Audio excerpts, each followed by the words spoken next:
दोपहर के वक्त बजाज ग्रुप बिल्डिंग में सीईओ के ऑफिस में शिवम ब्लैक टी पी रहा था। अंकित बजाज ने दरवाजा खटखटाया और आश्चर्य से भरे चेहरे के साथ अंदर आया। उसने कॉन्ट्रैक्ट डॉक्यूमेंट्स का एक बड़ा बॉक्स उसके सामने सम्मानतापूर्वक रख दिया। मास्टर शिवम, जैसा आपने कहा था, मिरानी परिवार से कोई भी इस शहर में नहीं दिखा। उनकी सारी संपत्ति मैंने सक्सेसफुली टेक ओवर कर ली है। अंकित बजाज ने अविश्वास में कहा, ये उनके सारे एसेट्स के ट्रांसफर कॉन्ट्रैक्ट्स हैं, ये सभी आपके नाम पर है। अंकित बजाज उस रात वहां उपस्थित था, फिर भी उसे समझ नहीं आया कि मास्टर शिवम ने ये कैसे किया। उसके आगे फिर एक बार और शिवम की तीसरी आंख वाली छवि घूम गई और उसे लगा इसमें कुछ दैविक था। जब इस युवक ने मिरानी परिवार का सामना करने के लिए एमराल्ड सिटी में प्रवेश किया तो मिरानी परिवार उसकी बुद्धि से डर गया। उन्हें डर था कि मास्टर शिवम उनके पूरे परिवार को नष्ट कर देंगे और उन्होंने तुरंत अपनी संपत्ति उन्हें सौंप दी और कहीं छुप गए। अंकित बजाज भी अब मास्टर शिवम की असली पहचान जानता था। उसे पता चल गया था कि ये शाह परिवार का इकलौता वारिस शिवम शाह था। ये कोई आश्चर्य की बात नहीं थी कि मास्टर शिव हत्या का इरादा लेकर आएंगे और मिरानी परिवार के पैरों तले जमीन खींच लेंगे। सारी संपत्तियों को जोड़कर मास्टर शिवम, मुझे लगता है कि पूरे देश में आपसे ज्यादा अमीर कोई नहीं है, अंकित बजाज ने उत्साह से कहा। अंकित बजाज एक ऐसा आदमी था जिसकी कुल संपत्ति कुछ 100 अरबों में थी। उसने हमेशा पैसों को हाथ की मैल माना। हालांकि आज इतने सारे पैसे देखने के बाद उठक गया था। पैसे में आखिर आकर्षण ही ऐसा है। शिवम अब भी भावहीन था। उसे उम्मीद थी कि ऐसा कुछ होने वाला है। अंकित, क्या तुम्हें मिरानी परिवार के सीक्रेट गार्ड्स और उनकी और शाखाओं के बारे में पता चला? शिवम ने गंभीरता से पूछा।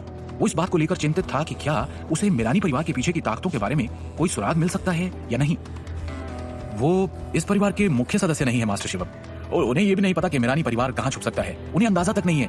उन्होंने जो भी जानकारी दी है वो बेकार है, अंकित बजाज ने ईमानदारी से उत्तर दिया। शिवम ने थोड़ा सिर हिलाया और चाय की चुस्की दी। वो तब तक शांत नहीं बैठ सकता था जब तक उसे पता नहीं चल जाता कि मिरानी परिवार आखिर था कौन। अंधेरे में तीर मारने से कुछ हासिल नहीं होगा, कुछ ठोस चाहिए होगा। अब वैसे मास्टर शिवम, इस बार पुणे की सभी प्रमुख शक्तियों ने आपको खाने पर बुलाने के लिए इनविटेशन भेजा है। अब वो सभी स्वीकारते हैं कि आप शाह परिवार को रिप्रेजेंट करते हैं, एक बड़ी शक्ति को रिप्रेजेंट करते हैं, अंकित बजाज ने सम्मानपूर्वक कहा, जैसे कि वो शिवम से भी ज्यादा उत्साहित था। एक आदमी के लिए शीर्ष परिवार को रिप्रेजेंट करने का क्या मतलब है? ये उन कुलीन परिवारों के मुखियाओं से भी ज्यादा प्रभावशाली था। शाह परिवार में शिवम एकमात्र ऐसा व्यक्ति था जो एक पूरे परिवार का समर्थन कर सकता था। यह कहना गलत नहीं होगा कि वो देश का सबसे अमीर आदमी था। उनमें से अनेकों परिवारों ने अपने एसेट्स शाह परिवार में शेयर किए थे, वो अब शिवम के हाथ में थे। मास्टर शिवम पुणे में इकलौता लेजेंड था। वो परिवार का सबसे अमीर युवक और सबसे काबिल भी था। वो जवान भी था और ऐसा कहा जाता था कि उसकी अभी तक शादी भी नहीं हुई थी। इस तरह से पुणे शहर में तमाम अमीर घरानों की लड़कियों का ध्यान उसकी तरफ आकर्षित हुआ। जहां तक अंकित बजाज की बात थी, वो खुद शिवम का नंबर 1 फॉलोअर था। ये वो हीरो था जिसने इस बड़े मामले में मास्टर शिवम का साथ दिया था। अंकित बजाज ने महसूस किया कि उसकी स्थिति में कई स्तरों पर सुधार हुआ है। अतीत में भले ही उसके पास 10 अरब से अधिक हो, वो पुणे में बस एक लोकल बिग शॉट था। वो उन धनी परिवारों के साथ कैसे बातचीत कर सकता था? पर अब बात अलग थी। उसका नाम शाह परिवार से जुड़ गया था। उसे शाह परिवार का नौकर कहा जा सकता था। ये सब इसलिए था क्योंकि उसने मास्टर शिवम को जान लिया था। इस बात ने उसे गुंडे मवालियों के मसलों से आगे बढ़कर हिंदुस्तान के शिखर तक चलने का मौका दिया। इनविटेशन से परेशान मत हो। पुणे की बड़ी फैमिलीज के सर्कल में मैं खुद को नहीं दिखाऊंगा, शिवम ने स्पष्ट रूप से कहा। आज से इस शहर के सभी मामले के इंचार्ज तुम होगे, समझ गए? जी मास्टर शिवम, मैं समझ गया, अंकित बजाज ने सम्मानपूर्वक सिर हिलाया। पर उसे कुछ शक हुआ। मास्टर शिवम, क्या आप पुणे में रहने की योजना नहीं बना रहे हैं? अंकित बजाज ने पूछा। मैं कल ये शहर छोड़ दूंगा। अगर कुछ होता है तो मैंने तुम्हें जो एनक्रिप्टेड फोन दिया है उससे मुझे कॉल करो, शिवम ने शांति से कहा। कल? मास्टर शिवम, अंकित बजाज हैरान था। क्या हो रहा था? पुणे में इतने बड़े पारिवारिक बिजनेस को छोड़कर मास्टर शिवम कहां जाना चाहते थे? बहुत काम है मुझे। शिवम खड़ा हुआ और अंकित बजाज को कंधे पर थपथपाया। मुझे माउंट पर्पल ग्रेड भेजने की व्यवस्था करो। अगर कोई ऐसी समस्या आ जाए जिसका तुम्हें सोल्यूशन ना मिले तभी मुझे कॉल करना। शिवम दरवाजे से बाहर चला गया। अंकित बजाज को पता नहीं था कि क्या हो रहा है। उसने आश्चर्यचकित चेहरे के साथ शिवम का पीछा किया। दोनों एक साथ लिफ्ट में दाखिल हुए। उसने अपने दादा से मिलने के लिए माउंट पर्पल ग्रेड जाने की योजना बनाई थी। फिर वो कुमार परिवार से निपटने वापस दिल्ली चला जाएगा। दूसरी ओर पुणे में अंकित बजाज की क्षमता उसकी स्थिति को बनाए रखने के लिए काफी थी।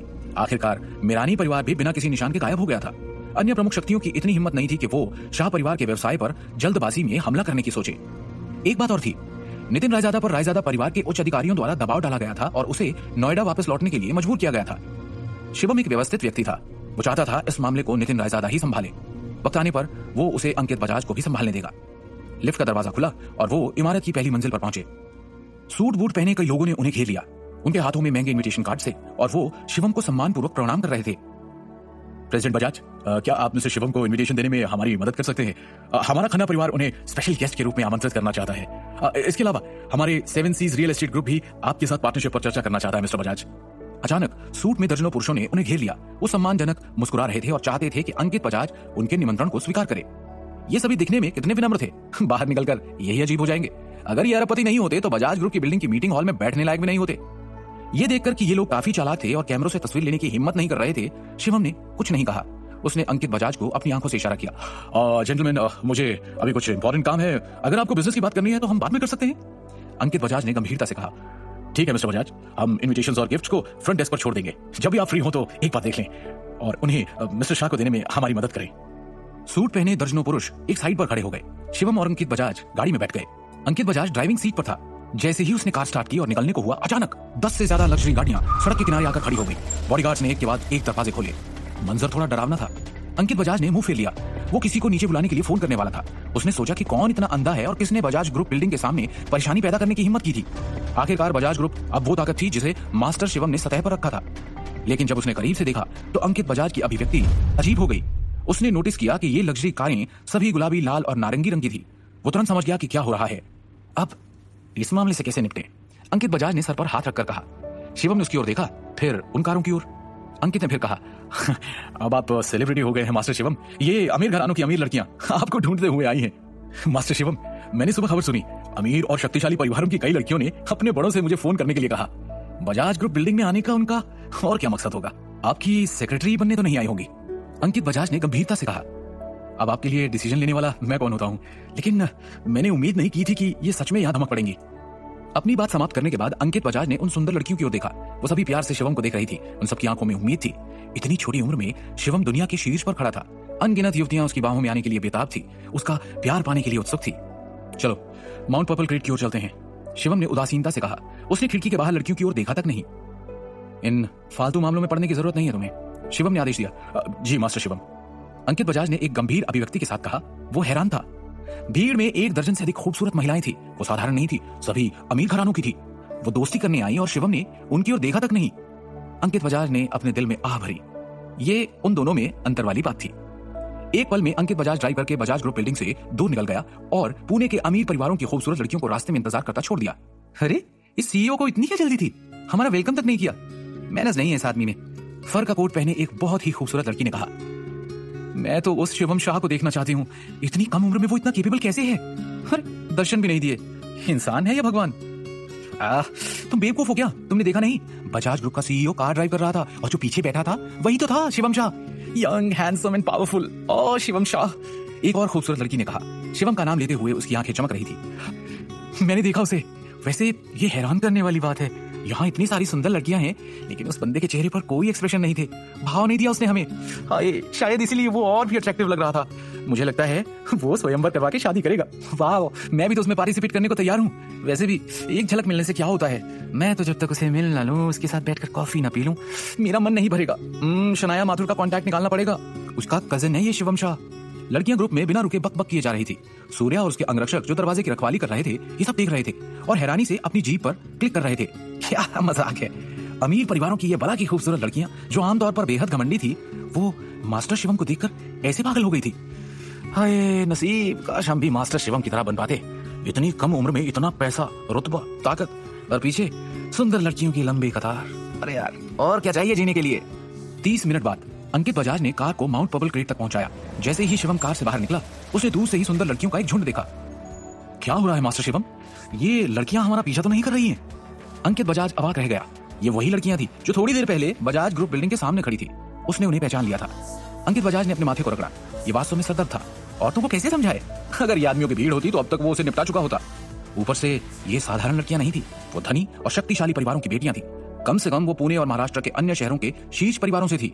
हालांकि मास्टर शिवम के साथ साथ उसका स्टेटस भी बढ़ गया था, फिर भी उसे बिना किसी वजह से मास्टर शिवम की इस कट्टर फीमेल फैन फॉलोइंग से पीछा छुड़ाने की हिम्मत करनी ही थी। मास्टर शिवम, आपको क्या लगता है, अब मैं इन्हें डांट कर भगा दूं या चेतावनी दूं? अंकित बजाज ने झिझकते हुए पूछा।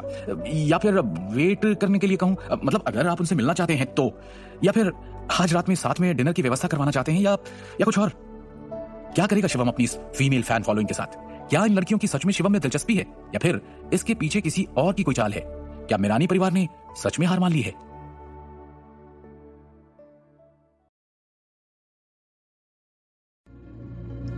अंकित बजाज ने उतावलेपन से काम करने की हिम्मत नहीं की।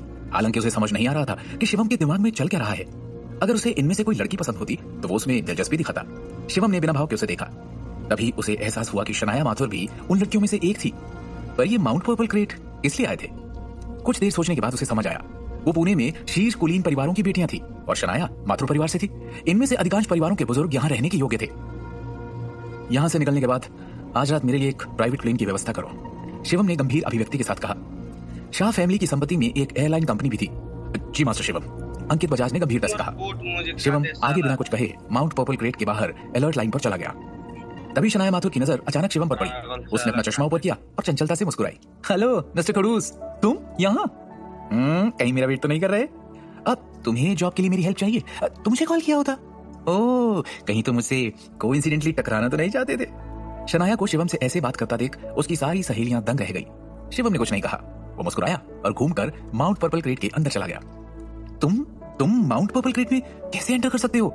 शनाया माथुर ने आश्चर्य से जाते हुए शिवम को देखा। उसे समझ नहीं आया कि इस आदमी को माउंट पर्पल क्रेट में प्रवेश करने का अधिकार क्यों था। वो टैक्सी में घूमता था और कॉलेज के स्टूडेंट्स के जैसे कपड़े पहनता था। कहीं ऐसा तो नहीं कि ये किसी धनी परिवार का नौकर हो? फिर उसने उसे अनदेखा करने का साहस कैसे किया? शनाया ने तय किया कि वो उसके बारे में जांच पड़ताल करेगी और पता लगाएगी कि ये आदमी कहां से आया था। फिर वो अपने परिवार पर दबाव डालकर शिवम को अपना एंशिएंट लैंग्वेज एंड कल्चर का निजी टीचर बना लेगी। शनाया को शिवम का रवैया अच्छा नहीं लगा। वो उदास थी। फिर वो अपने नानू से मिलने स्पेशल केयर एरिया में जाने की तैयारी करने लगी जहां शिवम गया था। शनाया, अरे तुम्हें अपने कजिन के साथ ऐसे बात नहीं करनी चाहिए, नीले रंग की ड्रेस में एक शांत लड़की ने असंतोष के साथ कहा। ये राइट, हो सकता है तुम उसकी लाडली बहन हो, तुम्हें उसकी थोड़ी तो रिस्पेक्ट करनी चाहिए। जस्ट इमेजिन, उसने एक रात में मिरानी फैमिली की बैंड बजा दी, वो भी अकेले। कितना ब्रेव है वो कुछ नहीं कहता, उसका मतलब ये नहीं कि तुम मिसबिहेव करो, एक और लड़की ने नाराजगी जाहिर करते हुए कहा। सभी लड़कियां शिवम शाह के कट्टर प्रशंसक थी। उन्हें इस बात का एहसास नहीं था कि शिवम उन्हें बिल्कुल भी नहीं जानता था। तुम लोग क्या बोल रहे हो? कौन कजिन? शनाया हैरान थी। उसके दोस्तों को क्या हो गया था? वो किस कजिन की बात कर रहे थे और शिवम का बचाव क्यों कर रहे थे? डोंट टेल मी, कहीं तुम उस खड़ूस में इंटरेस्टेड तो नहीं? शनाया ने अपने दोस्तों के सुंदर चेहरे देखे फिर जाते हुए शिवम की सफेद शर्ट। उसे अपने दिल में शर्मिंदगी महसूस हुई। शनाया, यार प्लीज मुझे उसका नंबर देना। हाँ यार, मुझे उससे एक बार मिलवा दे प्लीज। अरे तुम लोग पागल हो, मेरे पास उसका नंबर नहीं है। शनाया हैरान थी। उसे लगा उसके दोस्त उसका मजाक उड़ा रहे हैं। मैं अपने नानू से मिलने आई हूँ और तुम लोग मुझसे एक लड़के का नंबर मांग रहे हो, और तो और पता नहीं किस कजिन की बात कर रहे हो। What's wrong with you guys? Shanaya ने नाराजगी दिखाते हुए कहा। यार शनाया, एक फोन नंबर ही मांगा था तुमसे, वो भी नहीं दिया जाता। इतने साल पुरानी फ्रेंडशिप है फिर भी। वो तुम्हारा भाई ही है ना? कुछ लड़कियों ने एक दूसरे से फुसफुसाया और शनाया माथुर को जलन और घृणा से देखने लगी। शनाया अवाक थी। वो बिना पीछे देखे माउंट पर्पल क्रेट में अंदर की ओर चलने लगी। वो समझ नहीं पा रही थी कि जब से वो यूएस से लौटकर आई है तब से उसके दोस्त उससे मिलने तो नहीं आए। फिर आज माउंट पर्पल क्रेट के आगे लाइन लगाकर एक लड़के के लिए पागल होने लगे। उससे उसका कांटेक्ट नंबर मांग रहे हैं, उसे उसका कजिन बता रहे हैं। चलते चलते शनाया माथुर ने ठंड से ठहाका लगाया। फिर उसे लगा कि वो बस उसे चिढ़ा रहे हैं और उसने दिल में थोड़ी नाराजगी महसूस की। यशवर्धन शाह के सैनिटोरियम में शिवम और यशवर्धन शाह एक दूसरे के सामने बैठकर चाय पी रहे थे और बातें कर रहे थे। शिवा, मैं ये नहीं पूछूंगा कि तुमने मिरानी परिवार को कैसे नष्ट किया या तुम्हारी आगे की योजनाएं क्या है। यशवर्धन शाह ने काली चाय का स्वाद लेते हुए संतुष्ट भाव से कहा। मैं पुणे नहीं रुक सकता दादाजी, हाँ आपसे मिलने आता रहूंगा, शिवम ने गंभीरता से कहा। मिरानी परिवार के मामले आसान नहीं थे। उसने नहीं सोचा था कि मिरानी परिवार के हटने के बाद वो चैन से सो पाएगा। उल्टा असली धुआं तो अभी शुरू ही हुआ था। जैसे तुम्हारी इच्छा बेटा, लेकिन दूसरे शहर में अपना ख्याल रखना। यशवर्धन ने थोड़ा सिर हिलाया। वो जानते थे कि शिवम के पास कई रहस्य होंगे, लेकिन वो युवा था और युवाओं का अपना मंच होना चाहिए। उनकी हर बात जाननी जरूरी नहीं। ठीक है दादाजी, फिर मैं चलूंगा, आज रात की फ्लाइट है, शिवम ने गंभीरता से कहा। हाँ हाँ बिल्कुल बच्चे, हैप्पी जर्नी, अपना अच्छे से ख्याल रखना। यशवर्धन शाह उठ उठकर खड़े हुए। दोनों बूढ़े और जवान धीरे धीरे स्पेशल केयर क्षेत्र से बाहर चले गए। शिवम ने यशवर्धन शाह को अलविदा कहा और सैनिटोरियम से बाहर चला गया। उसी वक्त शनाया माथुर सामने से चलती हुई आई और उसने आश्चर्य से शिवम की ओर देखा। शिवम ने हल्की सी भौहें चढ़ा दी और वो भी हैरान हुआ। शनाया माथुर यशवर्धन शाह के विला क्षेत्र में क्यों आई है? हालांकि उसने ज्यादा कुछ नहीं पूछा और सीधे माउंट पर्पल क्रेट से बाहर चला गया। नानू, आप उस लड़के को जानते हो? शनाया माथुर यशवर्धन शाह के पास गई और हैरानी से पूछने लगी। यशवर्धन शाह ने मुस्कुराकर कहा, अरे तूने उसे नहीं पहचाना? वही तो है तेरा कजिन शिवम, शिवम भाई। शिवम शाह मेरा कजिन? शनाया को जैसे धक्का लगा, उसका सर चकरा रहा था। वो शिवम शाह था, उसने उसे क्यों नहीं पहचाना? शनाया का मन संदेह से भर गया। उसने सुना था कि शिवम ने मिरानी परिवार को पराजित कर दिया था। उसके नाम ने पूरे देश को हिलाकर रख दिया था। उसे हिंदुस्तान के सबसे कम उम्र के अमीर आदमी के रूप में जाना जाता था। वो सबसे सक्षम युवा था। वो दिल्ली और पुणे में अनगिनत युवाओं का आदर्श बन गया था और अनगिनत युवा लड़कियां उसके पीछे पागल हो गई थी। क्या वाकई में एक लड़का जो हाई स्कूल में स्टूडेंट की तरह दिखता है? तुम्हें इसकी उम्मीद नहीं थी ना, है ना? यशवर्धन शाह मुस्कुराया। शनाया माथुर ने अपने होठों को घुमाया और खुद से बुदबुदाई, ये तो मेरा भाई शिवम। नानू वो कहाँ गया? शिवम भाई कहाँ गया है? शनाया ने उत्सुकता से पूछा। उसे अपने भाई शिवम को ढूंढना था और स्पष्ट रूप से वो उससे कई सवाल पूछना चाहती थी, ढेरों बातें करना चाहती थी। वो पुणे छोड़कर चला गया है, कहाँ गया है ये मैं नहीं जानता। हाँ, तू अंकित बजाज से पूछ सकती है, वो इस शहर में शिवम के प्रवक्ता है, यशवर्धन शाह ने कहा। रात में शिवम एक प्राइवेट प्लेन से दिल्ली की ओर जा रहा था। सीट पर बैठे हुए उसने अपनी आंखें बंद कर ली। उसे पहले ही याद आ गया था कि शनाया माथुर उसके दादा यशवर्धन शाह की नातिन लगती थी। बचपन में दोनों ने काफी समय एक साथ गुजारा था। हालांकि शाह परिवार छोड़ने के कुछ सालों में वो उसके बारे में लगभग भूल ही गया था। उसे उसका नाम तक याद नहीं था। शिवम की पुणे यात्रा समाप्त हो गई थी। हालांकि ये चीजें सुलझने के बजाय और मुश्किल हो गई थी। मीरानी परिवार उसके सामने हार गया होता तो कोई और बात होती। वो अपना घर छोड़कर गायब हो गया था। उनका किस्सा अभी खत्म नहीं हुआ था। शिवम ने प्लेन के नीचे की विशाल जमीन को देखा और उसकी आंखें धीरे धीरे गहरी हो गई। इसी समय दिल्ली शहर रेन फॉरेस्ट विला में दृष्टि कुछ दिनों से विला में ही आराम कर रही थी। वो बस विला के बाहर वॉक पर निकलती थी, जो वो इस वक्त कर रही थी। अचानक 10 से अधिक कारों ने उसे घेर लिया। सूट पहने दर्जनों अंगरक्षक गाड़ी से उतरे और बिना कुछ कहे उसे ले जाने के लिए दौड़ पड़े। कौन हो तुम लोग? इतने क्रूर लोगों के अचानक सामने आने से दृष्टि हैरान रह गई। वो चारों तरफ से गाड़ियों से घिरी हुई थी। उसे भागने के लिए कोई जगह नहीं दिख रही थी। यही है दृष्टि नारायण, उठा लो इसे और डालो गाड़ी में, एक प्रमुख व्यक्ति ने धूप का चश्मा पहने हुए ठंड से कहा। जैसे ही उसने बोलना खत्म किया, सूट पहने कुछ अंगरक्षक दृष्टि को पकड़ने के लिए दौड़ पड़े कि तभी एक ब्लैक लैंड रोवर ब्रेक लगाते हुए सामने आकर रुकी और सूट पहने कुछ अंगरक्षकों को लगभग खदेड़ दिया। बाकी डर के पीछे हो गए। Hey, what are you doing? You wanna die? Black land rover जो दृष्टि के सामने आकर खड़ी थी, उसमें से 3 मध्यम आयु वर्ग के युवक नीचे उतरे। ये बासा, रिकी और मार्को थे, जिन्हें गुप्त रूप से दृष्टि की रक्षा करने का आदेश दिया गया था। Hey, ये हमारे फाइटर स्ट्रीटमैन का मामला है, तुम बीच में मत पड़ो तो बेहतर होगा, धूप का चश्मा पहने आदमी ने जोर से कहा। फाइटर स्ट्रीटमैन? बासा ने कुछ सोचा, फिर अपने दोनों भाइयों की ओर देखा। उन्होंने एक दूसरे को देखा। दिल्ली के अधिकांश लोगों ने फाइटर स्ट्रीटमैन के बारे में नहीं सुना होगा। ये शहर का काफी पुराना लड़ाकों का ग्रुप था, जो न सिर्फ स्ट्रीट फाइटिंग में माहिर थे, बल्कि मार्शल आर्ट की दुनिया के राजा भी थे। इसलिए 3 भाइयों ने स्वाभाविक रूप से इसके बारे में सुना था। फाइटर स्ट्रीटमैन कई पीढ़ियों से चलता आ रहा ग्रुप था, जिसे उसके पुराने लड़ाके चलाते थे। वो धीरे धीरे अपने लड़ाकों के तरीकों में सुधार लाते गए और नई तकनीकों और इंटरनेशनल स्टाइल्स को अपने ग्रुप के नए लोगों को सिखाते गए। इसकी ख्याति दूर दूर तक फैली हुई थी। आज इसके शिष्य सभी प्रसिद्ध विशेषज्ञ थे। उनकी तुलना साधारण लड़ाकू बॉडीगार्ड से नहीं की जा सकती थी। उनमें हर एक ने हत्या की तकनीक का अभ्यास किया था। विशेष रूप से फाइटर स्ट्रीटमैन को जन्म देने वाला उसका संस्थापक 55 साल का डेविड विनर था, जिसे सब डेविड बुलाते थे। वो 30 से ज्यादा सालों से प्रसिद्ध था। उम्र और तजुर्बे दोनों में बासा और उसके भाइयों से बड़ा था और उनसे भी पहुंचा हुआ मार्शल आर्ट विशेषज्ञ था। क्या हुआ? फाइटर स्ट्रीटमैन का डेविड का नाम तो जरूर सुना होगा। फिर क्या देख रहे हो? दबाओ जाओ यहाँ से, चश्मे वाले आदमी ने अहंकारी नजर से कहा। तुम लोग यहाँ क्या कर रहे हो? दृष्टि मैम को क्यों ढूंढ रहे हो? रिकी ने पूछा। अब वो मुझे नहीं पता, मुझे तो बस डेविड का ऑर्डर मिला है और मैं उसका हर ऑर्डर पूरा करता हूँ, आज भी करूंगा। इसलिए तुम लोग मुझे रोकने की कोशिश मत करना। चश्मे वाले आदमी ने धमकी भरे स्वर में कहा। डेविड ने किडनैपिंग का ऑर्डर दिया, वो भी लड़की का। बासा को ये बात हजम नहीं हुई। रिकी ने भी आश्चर्य से कहा। डेविड 30 ईयर से अपने फाइटिंग स्किल के लिए फेमस है। वो अपना आर्ट को लेकर बहुत रिस्पेक्टफुल है। ऐसा काम वो कब से करने लगा? लड़की की किडनैपिंग करने किसी को क्यों भेजने लगा? क्या मजाक है? तब तक बासा आगे बढ़ा और चश्मे वाले आदमी से लड़ने लगा। वो आदमी भी एक मार्शल आर्ट एक्सपर्ट था और वो बिल्कुल भी कमजोर नहीं था। उसने बासा से लड़ने के लिए मुट्ठी तकनीकों का एक सेट इस्तेमाल किया, लेकिन बासा ने उसे अपनी अफ्रीकन स्किल्स का इस्तेमाल करके दबा दिया। उसी समय बासा, रिकी और मार्को दौड़े और गैंग के बाकी लोगों को भी पकड़ लिया और उनकी पिटाई कर दी। उन्होंने उन सबको घूंसे मारे, लाते मारी और जल्दी से उन्हें जमीन पर गिरा दिया। तीनों ने उन्हें तब तक पीटा जब तक वो जमीन पर लौटकर उन्हें रुकने के लिए विनती नहीं करने लगे। कैसे भी लड़ाके आ जाएं, बासा और उसके भाई बहुत कुशल थे। उन्होंने 5 देशों का युद्ध कौशल सीखा था और किशोर चौधरी ने उन्हें मार्शल आर्ट में पारंगत किया था। वो इस कला के शुरुआती लोगों के इस समूह से आसानी से निपट सकते थे। ये उनके हाथों से धूल झाड़ने जितना आसान था। 3 मिनट बाद फाइटर स्ट्रीटमैन हार चुके थे। धूप के चश्मे वाले आदमी की नाक से खून बह रहा था। वो जमीन पर पड़ा था। उसका धूप का चश्मा टूटा हुआ था और वो लगभग बेहोश था। तभी बासा आगे बढ़ा और धूप के चश्मे वाले आदमी के चेहरे पर कदम रखा। उसने जमकर कहा, क्या चाहता है तेरा डेविड दृष्टि मैम से? What does he want? कौन था ये डेविड विनर? वो दृष्टि को किडनैप क्यों करवाना चाहता था? कैसे निपटेगा शिवम फाइटर स्ट्रीटमैन से? क्या राज है मीरानी परिवार के गायब होने के पीछे? क्या वो वापस आएंगे? शनाया शिवम को ढूंढकर उससे क्यों मिलना चाहती है?